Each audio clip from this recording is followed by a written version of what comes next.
Voici à présent les nouvelles du continent africain. La Communauté économique des États de l'Afrique de l'Ouest annonce la levée des sanctions contre la Guinée, une décision inscrite dans le suivi du processus politique de transition. Les autorités régionales confirment la normalisation progressive des relations institutionnelles avec Conakry. Au Niger, des initiatives de diplomatie éducative sont menées à travers des visites officielles dans des écoles primaires franco-arabes. Les autorités mettent en avant ces déplacements institutionnels comme des actions de valorisation du secteur éducatif, sans annonce chiffrée associée. Au Sénégal, les autorités rappellent officiellement l'importance du dialogue social et du suivi des engagements en matière de stabilité sociale. La communication institutionnelle évoque un impact potentiel sur la continuité des services publics. Le 27 janvier 2026, à Damasak, dans l'État de Borno, au Nigeria, une attaque attribuée à Boko Haram provoque des morts et des captures parmi des soldats.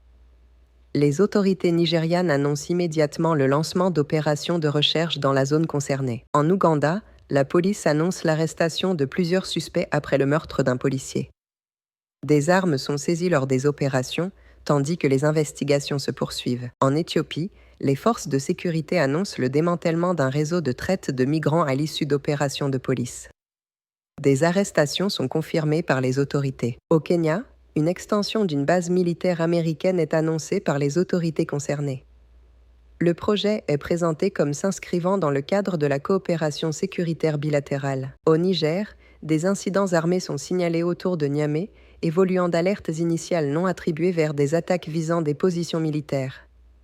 L'absence de communiqué officiel détaillé maintient des incertitudes sur les auteurs et le bilan. Au Nigeria, la Commission des crimes économiques et financiers annonce la reprise de la procédure judiciaire dans le dossier impliquant Yahya Bello.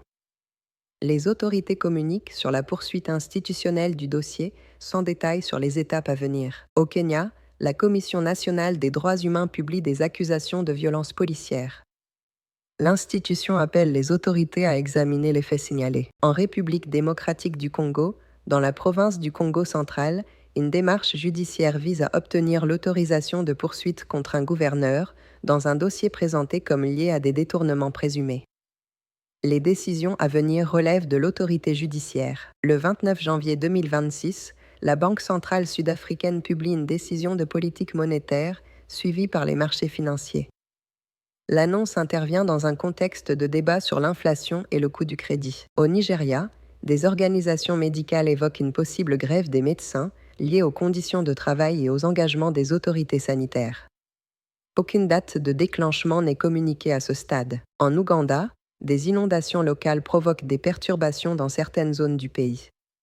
Aucun bilan consolidé n'est communiqué au moment des publications. À la suite de la finale de la CAN 2025, la Confédération africaine de football annonce des sanctions disciplinaires liées à des incidents survenus après la rencontre. L'instance confirme le maintien du titre du Sénégal, sans remise en cause du résultat sportif. Cette semaine, Pretoria, les autorités sud-africaines annoncent l'expulsion du chargé d'affaires israélien, déclaré persona non grata. Le gouvernement évoque des violations des pratiques diplomatiques, notamment liées à des publications effectuées sur des comptes officiels. En réponse, Israël déclare persona non grata un représentant sud-africain, avec un délai de 72 heures annoncé par les deux parties pour quitter leurs pays respectifs, marquant une tension diplomatique bilatérale. Toujours cette semaine, dans plusieurs localités de l'État de Borno, dans le nord-est du Nigeria, des attaques attribuées à des groupes extrémistes font des dizaines de morts, selon des informations initiales. Les bilans sont présentés comme provisoires, tandis que les forces de sécurité et les autorités locales indiquent mener des recherches et des opérations de poursuite dans les zones touchées, dans un contexte de lutte persistante contre l'insurrection.